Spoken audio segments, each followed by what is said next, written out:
Everybody's kind of, sorry. Everybody's kind of going through something at this point in the year. I mean, everybody that runs out there, pitchers, hitters, something's bugging them. Nobody's feeling 100%. So, I don't know. Those guys have been picking up for me all year when I've been struggling, so it felt good to be able to do that for them today. On TV, clearly, every time you threw, there was a loud grunt. Do you usually do that, or was that pain?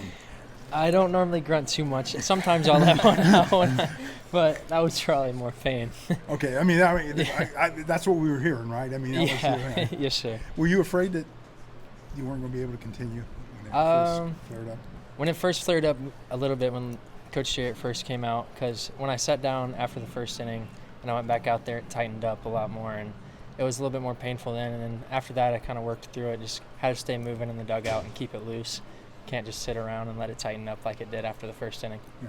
How important was it for you, though, to be able to tough this out for your team and do this with the stakes?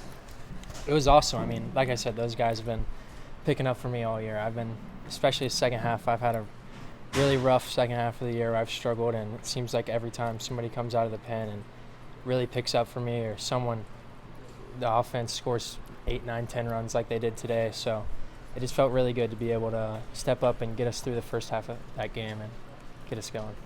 How long has it felt like since last time you pitched? It feels like a while. I don't know. The time flies, though, in the postseason. It's just been – I've just been enjoying winning right now. So it hasn't felt too bad. And I know I've been wanting to get out there, but everybody's been doing their job, so I haven't been needed. So how I don't want to use the word hard, but when you haven't pitched that long and all of a sudden you're out there in an elimination game, can you talk about that? Yeah, it's definitely hard because, like I said, I just there's a reason I wasn't pitching. I've been struggling, so if it was kind of hard, just to it's more of a mental battle than a physical battle when it comes to that whole time off. But I felt like these guys around me have been just telling me that my time's going to come, and it was awesome that it finally did. What was the conversation like when they came out to talk to you? Because, I mean, your velocity wasn't picking back up, but you obviously wanted to stay out there. What was that conversation like? Yeah, Coach just asked me, like, what's going on? Is it the same thing that happened in the fall in the preseason? And he asked me if I think I can pitch through it, and I said yes, obviously.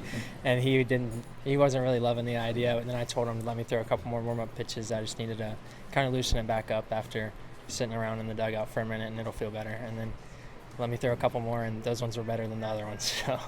Michael was saying that the plan against them, with the wind especially, keep the ball down. Some of their metrics show that you guys can be successful with the ball down. Your changeup and slider curveball was really effective. Can you talk about that in the plan? Absolutely, yeah. I mean, Micah has a great plan going into every game. It's just whether we execute it or not. Some guys can get away with not executing as much, but I feel like for me that's a big part of my game. That's kind of what I'm supposed to do well. So it felt good to kind of have a plan and be able to execute it and get through the first while. Does it feel a little better when you look at the scoreboard and you see what lead you're working on? Absolutely it does. Perfect. Let's get